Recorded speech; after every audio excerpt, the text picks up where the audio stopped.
बिस्मिल्लाहिर्रहमानिर्रहीम। अस्सलाम वालेकुम। आप देख रहे हैं यूट्यूब चैनल आम सी बातें। ट्रांसजेंडर बिल पर तहरीक इंसाफ की माफ़ी, हुकूमत का मौक़िफ़ भी सामने आ गया, जबकि अल्लामा साद हुसैन रिज़वी ने कमाल कर दिया। इस वीडियो में हम इसी के मुतालिक बात करेंगे।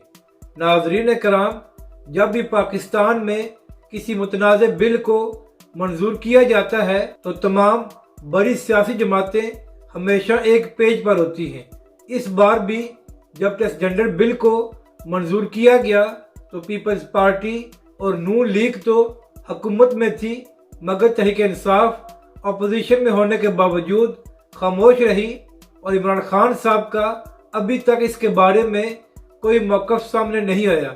और नाज़रीन कराम, यही वजह है कि तहरीक लब्बैक के सरबराह अल्लामा साद हुसैन रिज़वी ने एक बयान में कहा था कि तमाम लिबरल जमातें बैरूनी ताकतों को खुश करने के लिए हमेशा एक पेज पर होती हैं और इनमें लड़ाई सिर्फ ताकत के हसूल के लिए होती है। तो नाज़रीन कराम, जब इस मुतनाज़ बिल को पास किया गया तो तहरीक लब्बैक पाकिस्तान समेत तमाम मज़हबी जमातों ने इसकी शदीद मज़म्मत की और उनका मौक़िफ़ सामने आया कि कुछ भी हो जाए हम इस बिल को कबूल नहीं करेंगे।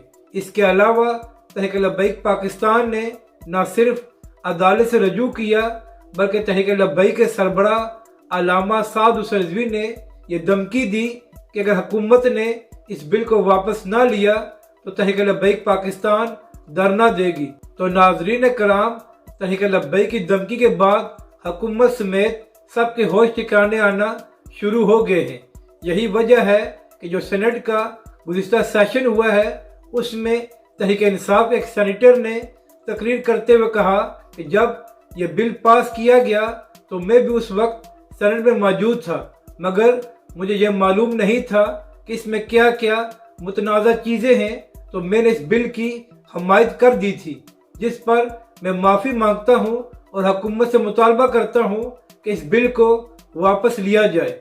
इसके बाद हुकूमती सेनेटर आज़म नज़ीर तारर ने तकरीर करते हुए कहा कि इस बिल में कुछ ऐसी शिक्के हैं जिस पर सबको एतराज़ है और सब लोग अपनी आवाज़ को बुलंद कर रहे हैं, तो इसलिए हुकूमत इस बिल को दोबारा मज़कूरा कमेटी के हवाले कर रही है। और इसके अलावा जो वफाकी शरई अदालत हमें गाइडलाइन देगी हम उस पर भी अमल करके तो इस बिल को दोबारा सेनेट में पेश करेंगे।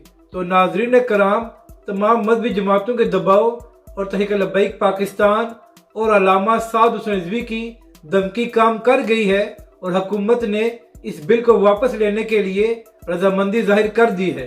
तो ये तहरीक लब्बैक पाकिस्तान और अल्लामा साद हुसैन रिज़वी की एक बड़ी कामयाबी है। और नाज़रीन कराम, ये बात भी साबित हो गई है कि जब भी कोई मुतनाज़ा बिल पेश किया जाता है तो सबसे बुलंद आवाज़ तहरीक लब्बैक पाकिस्तान और अल्लामा साद हुसैन रिज़वी की होती है। और नाज़रीन कराम, तहरीक लब्बैक के सरबराह ने यह भी कहा था कि जब तक हम जिंदा हैं तो पाकिस्तान में कोई भी गैर शरई कानून या बिल पास नहीं हो सकता। अपनी राय का ज़रूर इज़हार करें कि आपको ये वीडियो कैसी लगी और हमारे इस चैनल को भी सब्सक्राइब करें।